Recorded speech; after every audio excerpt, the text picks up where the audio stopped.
I was really pleased to hear Martina talk from the vantage point of student affairs, actually, because it's the so easily overlooked dimension of graduate studies. We've got a great student affairs operation at Illinois. And we can talk with them about graduate students, and they kind of understand what's going on. But if you get down into the real roots of the whole student affairs operation, it's undergraduate. It's really for undergraduates. And it just isn't built around the kind of needs the graduate students have, which are very, very different.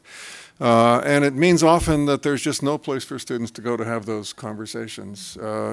Even faculty who will be willing to have them can't have them unless they know enough to initiate them or to do something to disinhibit the student from having them. Graduate students are really smart. I mean, they internalize very quickly what the appropriate conversation is, and it leaves out a lot of who they are, basically. And that part that's left out is a big part of who they are. But I have great hopes, actually, for my own field, student affairs, because while it's true that we've all tended to be much more focused on the undergraduate experience. In the last 5 to 10 years, the conversation within student affairs has shifted, and many of our schools are starting to change. It's very obvious on my campus, but we're also graduate student heavy, so it makes it almost easier, and we've never had even a student affairs office that was uniquely situated within our undergraduate college. So in this case, actually, we ended up at the University of Chicago being able to be more flexible because we've always had a central student affairs office. Although it tended to be undergrad oriented, it had the ability to cross over into the other arenas relatively easily in its way. But these processes all take time, and I also think that our students have changed over time. If we think a generation back when all of us were going through graduate school, it was a very different landscape than it is now. And the way our students nowadays have expectations for their futures is different in how we therefore need to train them and support them than a generation ago. And it's just taken us time to get there and realize this. And so we're now having a conversation within student affairs. It's taken place. And I am very, very confident that in another 5 to 10 years, we will be very well established and thinking about the experience of our graduate students in the way the student affairs has been accustomed to doing it for the undergraduate students.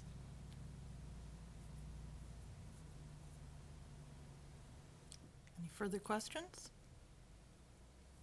Kimberly, I know that the focus of our session was the future of graduate education, but in my work and discussions with colleagues, and thinking about interdisciplinary cross connections, research, thinking about who are our students, how have they changed.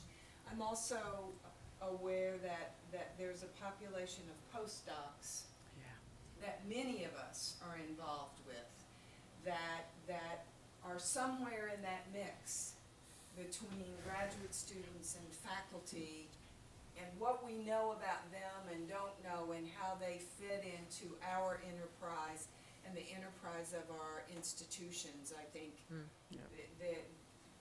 they're on the list, and what happens with them, I think I just wanted to note that.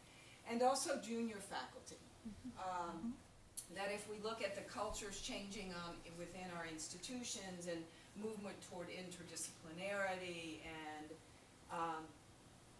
understanding who our graduate students are, I think our junior faculty are pushing us in some exciting and some good ways, and that they can help us, I think, better understand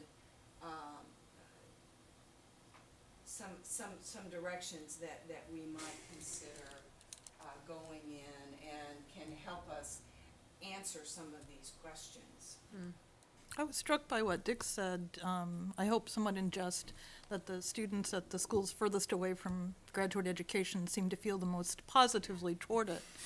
But it occurs to me that those postdocs and our junior faculty are, for our undergraduates, the face of the most recent people who finished their graduate education. And, you know, partly our junior faculty ranks are being thinned by adjunctification.